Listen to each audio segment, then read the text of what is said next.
एक इंडिपेंडेंसी अगर हो जाती है ना, तो हमें एक पावर आ जाती है। इंडिपेंडेंस एक पावर का, मुझे तो लगता है पावर का सेकंड नाम इंडिपेंडेंस है। तो अगर आपको पावर बनना है तो इंडिपेंडेंट बनना ही पड़ेगा।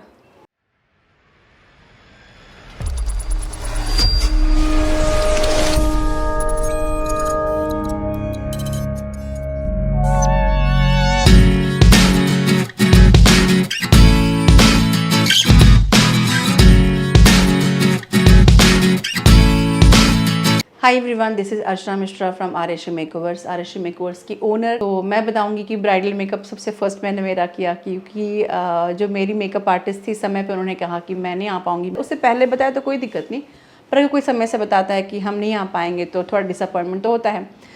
तो मैंने कहा कोई बात नहीं, मैं खुद का मेकअप खुद कर लूँगी। तो मैंने पहला ब्राइडल मेकअप खुद का किया है और बताते बहुत अच्छा लगता है। बहुत अच्छा ब्राइडल मेकअप मैंने किया था। तो शुरुआत वहीं से होती है। बचपन से बहुत शौकीन थी मैं मेकअप के प्रति, हमेशा एक जागरूकता रही कि मुझे मेकअप करना है, मुझे अच्छा दिखना है, 10 लोगों में प्रेजेंटेबल रहना है। तो इस गुण को हमेशा से एक पॉजिटिव वाइब्स हमेशा मिलते रहे। उस समय तो यूट्यूब भी नहीं था।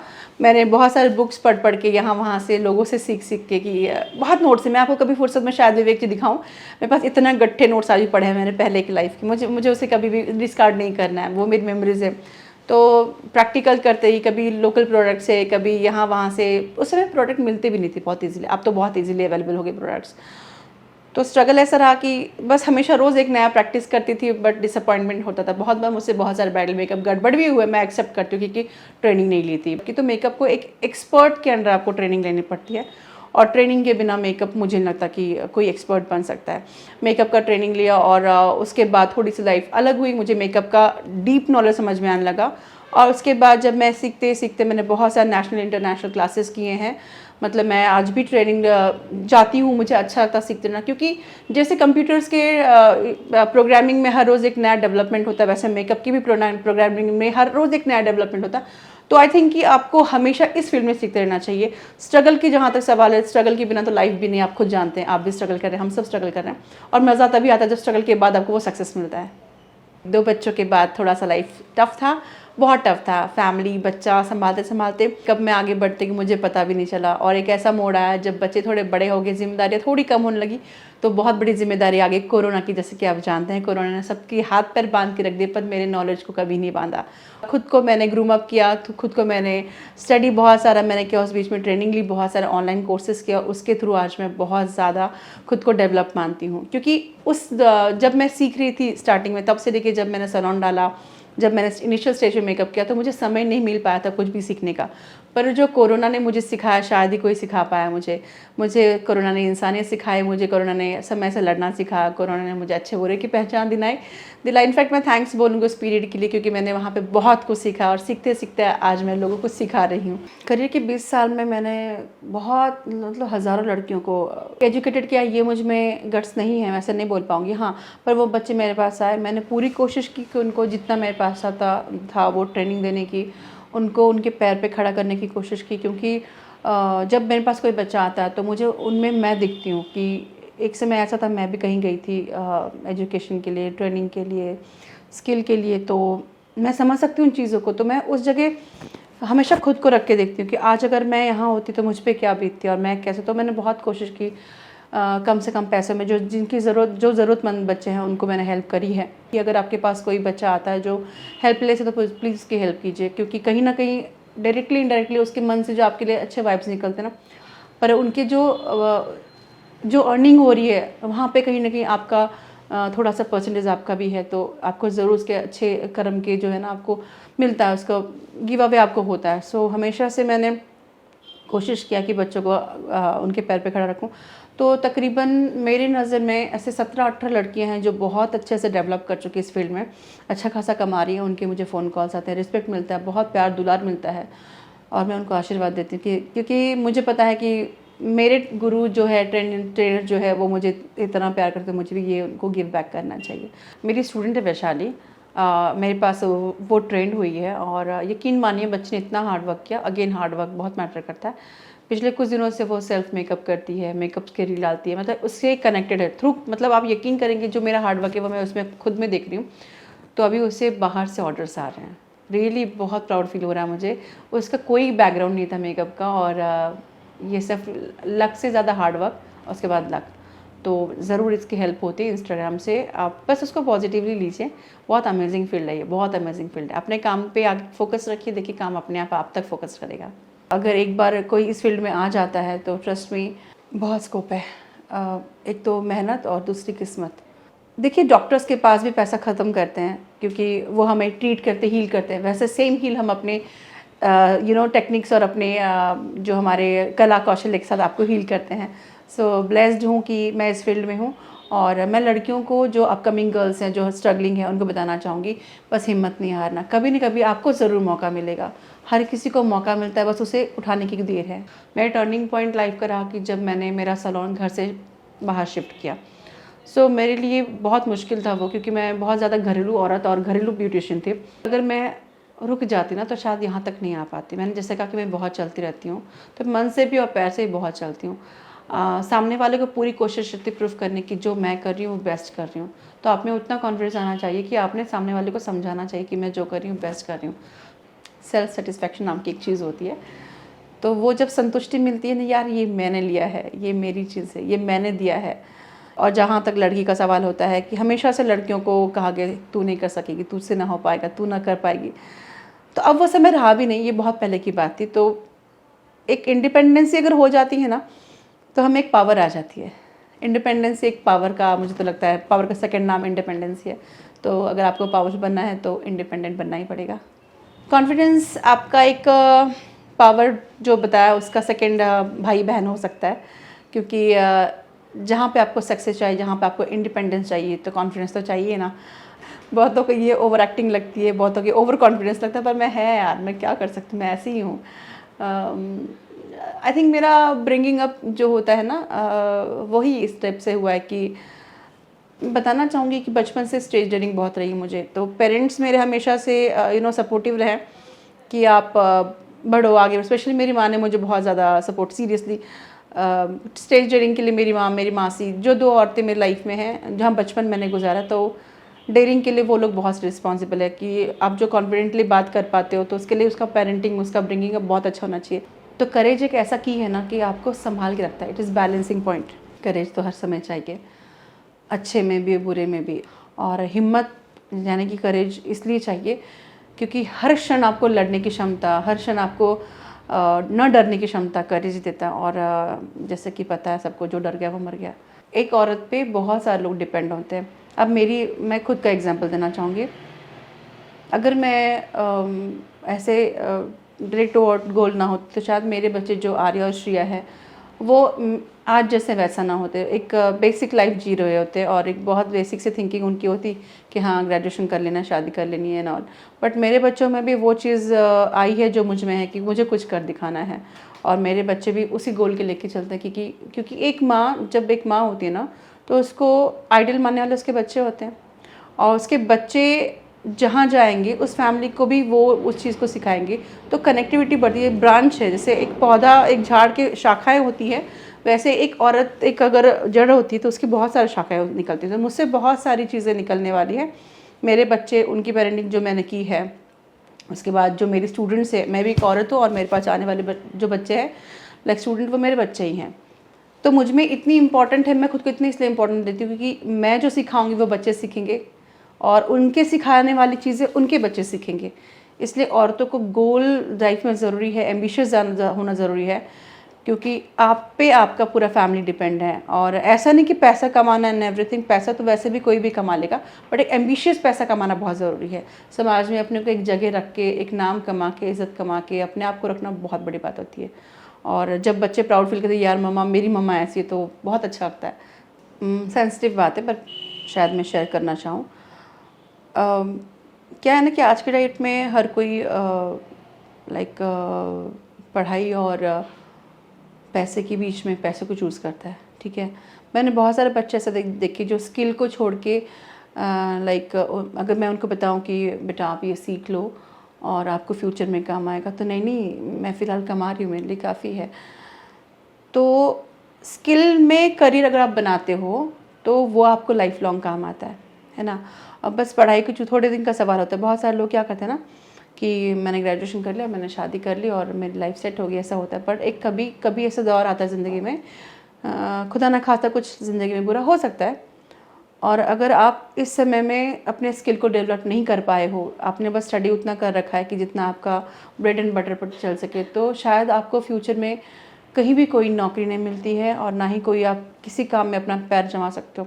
तो मुश्किलें बहुत आती है, तो आपको उस समय में ऐसे काम ना चाहते हुए करना पड़ता है जो कि आपके स्टेटस के खिलाफ है। लाइक कोई लड़की बहुत अच्छा पढ़ लिख ली लेकिन उसने वो स्किल डेवलप नहीं किया, तो मे बी उसे सेल्स गर्ल का काम करना पड़े, जो कि उसके स्टडी में नहीं था कि मैं कभी सेल्स गर्ल बनूँ। इसलिए मुझे लगता है कि करियर को ज़्यादा तवज्जो देना चाहिए, अपने स्किल को डेवलप करना चाहिए, क्योंकि कभी भी लड़कियों ने इतनी खुद में काबिलियत रखनी चाहिए कि जहाँ पैर मारा वहाँ से पानी निकल आए। तो please don't be dependent on anyone, अपने स्किल को डेवलप करो। मेरा एक्स फैक्टर, जैसे मैंने कहा, बिंदास जो मेरा नेचर है वो भी है, बट उससे भी ज़्यादा मैं पहले रखूँगी मेरे हार्डवर्क को। बहुत ज़्यादा हार्डवर्क करती हूँ। मेरी नींद में भी, मेरे सपनों में भी मेरा सलोन ही मुझे दिखता है, मुझे मेरा काम ही दिखता है, नेक्स्ट डे का असाइनमेंट क्या है वो दिखता है। कोई काम ना हो तो भी मैं कुछ ना कुछ काम निकालती हूँ और बस चलते रहती हूँ। 5-6 लोग ऐसे हैं लाइफ में मेरे, जहाँ मैंने उनसे 1 रुपया ना लेके उनको पूरी ज़िंदगी में जितना मुझे आता उनको सिखा, दिल से सिखा। और ये मुझे बहुत ज़्यादा अच्छा लगता कि मैं एक इंसान की मदद आ सके, किसी काम आ गई। एक वो मोमेंट वाव मोमेंट है। सेकंड, जब आप कहीं जाते हो और क्या बोलते हैं, अरे आप आर्यश्री वाले हैं ना, मैंने आपको यहाँ देखा है, अरे आप आर्यश्री वाले ना, मैंने आपके बारे में सुना है। तो इससे ज़्यादा खुशी कुछ मिलती नहीं ना, कि आपको वो भी जानते जिनको आप नहीं जानते हो। तो अच्छा लगता है, बहुत अच्छा लगता है। और वाव फैक्टर्स तो बहुत सारे हैं। 10 लोगों की भीड़ में आपको एक स्पेशल जगह मिलता है, वो वाव फैक्टर है। आज ऊपर वाले का आशीर्वाद नहीं होता तो हम सब कोई भी कहीं नहीं होते। और जब ऐसा घड़ी होता है ना कि मैं जस्ट बैठ जाती हूँ, बोलती भाई तू देख ले, मुझे कुछ नहीं पता, ट्रस्ट में, इससे ज़्यादा मैं कुछ नहीं करती हूँ। और कुछ क्षणों बाद मुझे वो समाधान मिल जाता है। मैं बहुत ज़्यादा स्पिरिचुअल नहीं बोल सकती हूँ, पर हाँ, मैं भगवान पे बहुत भरोसा करती हूँ, अंधों की तरह, अंधभक्त हूँ मैं उनके लिए समय भले न दे पाऊँ, मैं मंत्र जाप, होम हवन, पूजा नहीं कर पाती हूँ, पर मुझे परमेश्वर पे बहुत यकीन है। मुझे उल्टा लगता है कि ये फॉल आना चाहिए, क्योंकि उस क्षण में मुझे उनको याद करते हो, पर महीने भर का बैलेंस हो जाता है। एक लड़की जब पढ़ लिख लेती है, ये सब सिचुएशन आप ध्यान कीजिए एक एक चीज़ों को, ठीक है। जब लड़की पढ़ लिख लेती है, एट द एंड शादी होनी है। मैं उसी की बात करूँगी, शादीशुदा औरत की ज़िंदगी की, क्योंकि भारत में 98% लड़कियां शादी करती है, 2% अभी भी नहीं कर रही है। तो शायद फ्यूचर में 20% लड़कियां शादी ना करें, मुझे उसमें कोई एतराज़ नहीं है। पर अब बात निकलती है कि औरत की, वुमेंस डे, लड़कियों की नहीं। तो एक लड़की जब शादी करती है तो वो औरत बन जाती है, ठीक है। शादी करने के बाद एजुकेटेड लड़की जब पति के पैसों पे ऐश करती है, क्योंकि पति बोलता है कहीं गरज नहीं, आपको कोई ज़रूरत नहीं, आप घर पे बैठिए, मैं हूँ ना, वो एजुकेटेड है, तो बाकी के लोग बोलते हैं पति के पैसे पे ऐश कर रही, उड़ा रही है। वही कुछ सालों बाद पढ़ी लिखी लड़की क्या करती है कि अब मैं बोर हो गई, सेम लड़की की कहानियाँ, अब मैं बोर हो गई, प्लीज़ मुझे कुछ काम करने दीजिए ना। तो पति बोलता ठीक है, जाओ आप काम कर लो। तब समाज क्या बोलता है, ज़रूरत नहीं थी फिर भी क्यों कर रही है। सवाल फिर से उठाया जाता है। फिर बात आती है प्रेगनेंसी की, बच्चे की, बच्चा होता फिर से जॉब छोड़ देती है। तो घर के लोग क्या बोलते हैं, तुझे काम ही क्या है, बच्चा तो संभालती है, तो थोड़ा ना अर्न कर रही है। फिर कुछ सालों बाद वो जॉब ज्वाइन करती है, क्योंकि बच्चे बड़े होते हैं। फिर समाज बोलता है बच्चे को तो ऐसे छोड़ दिया इसने, ये करती क्या है, इसे तो बस खुद पे उड़ाना होता है। फिर कुछ सालों बाद बच्चों के साथ साथ काम पे ज़्यादा ध्यान देती है। तो बच्चे बोलते हैं आप क्या करते हो, आप तो हमें समय ही नहीं देते हो। फिर कुछ सालों बाद जॉब छोड़ने की नौबत आती है, क्योंकि उसके हेल्थ इश्यूज़ होते हैं। तो लोग क्या बोलते हैं, ये तो होना ही था, सिर्फ काम करती रह गई वो। फिर कुछ सालों बाद जब जॉब भी हाथ से आता है, अब तेरे पैसे कौन भरेगा, तेरी बीमारी के लिए कौन देखेगा। फिर कुछ सालों बाद जब वो बहुत बीमार पड़ जाती है, कोई नहीं देखता है, तो बोलते हैं कि तो होना ही था, इसने ज़िंदगी भर सिर्फ मर करिए। एट द एंड समाज आपको किसी भी क्षण पे, किसी भी हालत पे नहीं छोड़ेगा। इसलिए अपनी ज़िंदगी अपने हिसाब से जिए। बिल्कुल मत सोचिए कि आपको कब जॉब करना है, कब जॉब नहीं करना है। आपकी अपनी लाइफ है, अपने तरीके से जिए। जैसे कि मैं बताना चाहूँगी, मैं 90s की चाइल्ड हूँ, मतलब 90s का बच्चा हूँ। तो मैंने वो ज़िंदगी भी जी है और ये ज़िंदगी भी जी है, तो मुझे दोनों अपने जगह एकदम सही लगते हैं। बस आपको बैलेंस, अगेन वापस कहती हूँ, बैलेंस करना आना चाहिए। जब सोशल मीडिया नहीं हुआ करते तब कॉमिक्स हुआ करते, बुक्स हुआ करते थे, अच्छे और बुरे हर टाइप के बुक्स हुआ करते थे, राइट। तो जैसे कि आप सोशल मीडिया को अच्छा बुरा सजेस्ट करते हो या समझते हो, तो वैसा उस समय में भी बुक्स होते थे, संगति होती थी जो अच्छा बुरा हुआ करते थे। उस समय में भी थिएटर्स हुआ करते जहाँ अच्छे बुरी सब चीज़ें दिखाया करती थी। तो वो हमारे हाथ में होता है, हम किस दिशा में खुद को रखना है। तो सोशल मीडिया और ये भी मीडिया का ज़रिया था। ये अलग चीज़ है कि हमें इजीली हाथों में आ गया, बट वो पहले समय था जब मीडिया पहले से ही हुआ करती थी। न्यूज़पेपर्स में भी वही न्यूज़ हमें अच्छा लगता है जो हमें पढ़ने में मज़ा आता है। तो उस समय भी सेम हुआ करता था, बस हमने उसका हमेशा बैलेंस किया। जिस व्यक्ति ने अपनी लाइफ को बैलेंस किया है मीडिया के थ्रू, वो व्यक्ति कभी ख़राब नहीं हो सकता। अब जहाँ तक बात आती है आजकल के रील्स की या सोशल मीडिया की, हाँ मैं मानती हूँ अतिशक्ति हो गई है, क्योंकि हमेशा से अति तिथ माति वाली जो कहावत है, दैट इज़ ट्रुथ। इसको आप बैलेंस करते तो कभी भी आपको कोई प्रॉब्लम नहीं होगी। तो इसके लिए पेरेंट्स का ध्यान देना बहुत ज़्यादा ज़रूरी है। खैर आप बोलेंगे पेरेंट्स कितना ध्यान देंगे, फिर भी आप इतना तो कर सकते हो, बच्चों को आपको थोड़ा सा लगेगा आप पेरेंट्स में देख रहे हैं। आप इतना ध्यान रखिए कि आप जो कर रहे हो गलत नहीं कर रहे हो। आपको खुद नहीं शर्म आनी चाहिए कोई चीज़ देखते हुए, करते हुए। मुझे तो लगता है खुद का आईना होते हो। अगर मैं ही कुछ ऐसी कोई चीज़ देखती हूँ जो नहीं यार मुझे नहीं देखना चाहिए, फिर भी देख रही हूँ, तो वो मेरी गलती है। बट वो जो मैं स्किप करके आगे देख रही हूँ, जो मुझे डेवलप कर रहा है, जो मुझे सिखा रहा है, तो उसमें कोई दिक्कत नहीं होती है। और जहाँ तक इंटरनेट का सवाल है, इंस्टाग्राम और यूट्यूब फेसबुक का सवाल है, तो मैं थैंक यू बोलूँगी, बहुत बहुत बहुत बहुत थैंक यू बोलूँगी। आज अर्चना मिश्रा आर्यश्री मेकओवर्स यहाँ पे जो भी है, इसमें 99% इनका है। Thank you so much everyone, दिल से शुक्रिया। मैं इतना समझती हूँ कि मेरा फील्ड है, उसमें जो भी है वो मेरा है प्रैक्टिकली। जैसे कि अगर मैंने ही मेरे फील्ड के लोगों से कंपटीशन करना शुरू कर दिया, तो मैंने रिस्पेक्ट नहीं की, उसकी डिसरिस्पेक्ट करी। यहाँ पे रिस्पेक्ट होना चाहिए। मैं एक मेकअप आर्टिस्ट अगर दूसरे मेकअप आर्टिस्ट को एक दिल से, एक जेन्युइनली रिस्पेक्ट देता है और उसके काम की सराहना करता है, कभी ना कभी वो भी आपके काम की सराहना करेंगे, ठीक है। इसमें होता क्या कि अगर आप उनसे कंपटीशन रखते हो, लाइक हेल्दी या वो अनहेल्दी कोई भी हो, तो इसमें कहीं ना कहीं कंपटीशन में जेलसी आ जाती है। सर याद रखिएगा, कंपटीशन में कहीं ना कहीं जेलसी होती है, और वो जेलसी आपको आगे नहीं बढ़ने देती है, मन को संतुष्टि नहीं मिलती। मुझे पर्सनली लगता है कि अगर मैं किसी के बारे में कुछ भी गलत या बुरा कहती हूँ ना, तो कहीं ना कहीं से वो वहाँ तक पहुँच ही जाती है। मैं पूरी कोशिश करती हूँ कि मैं अपने फील्ड के लोगों को रिस्पेक्ट दूँ। तो मुझे लगता है यहाँ पे एकता होनी चाहिए, ना कि कंपटीशन होना चाहिए।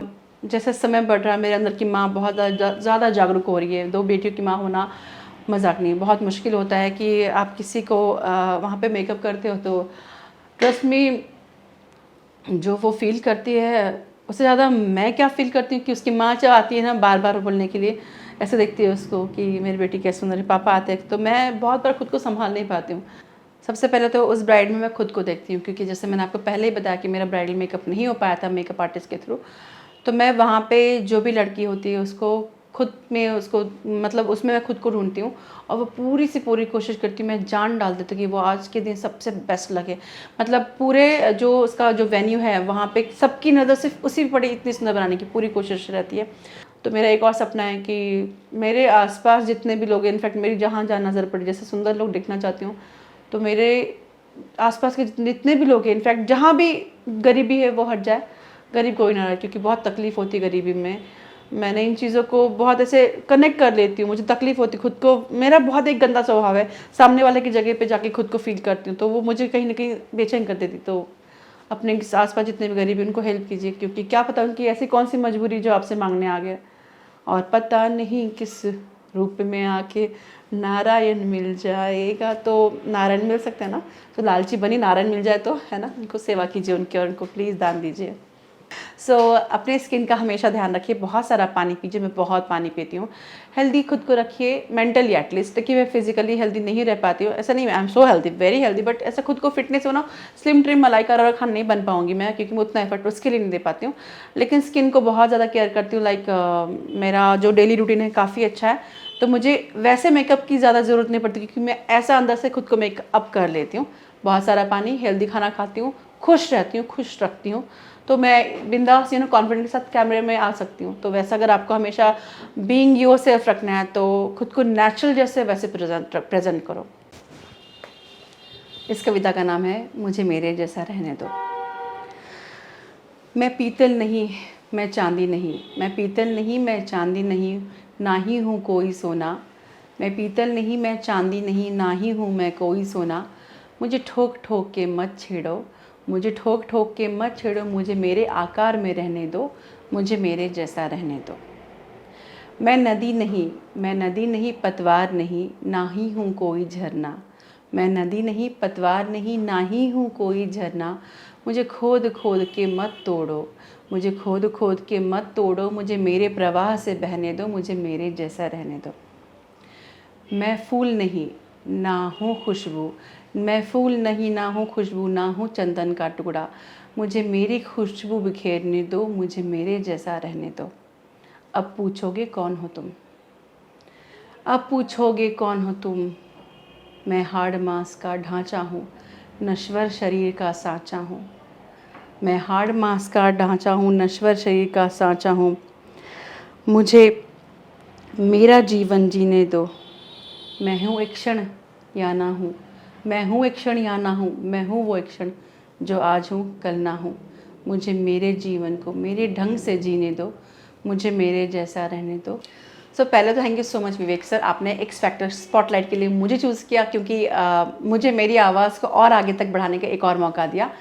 दिल से शुक्रिया इस इतने सुंदर क्षण के लिए। और एक्स फैक्टर जो जितने भी लोग देख रहे हैं तो इसे फॉलो करें, क्योंकि आपको इसके साथ बहुत सारे और नए नए चेहरे दिखने वाले हैं। तो मेरे इस प्रोग्राम को आपने लाइक किया नहीं कि मुझे बताने पर लाइक करना पड़ेगा।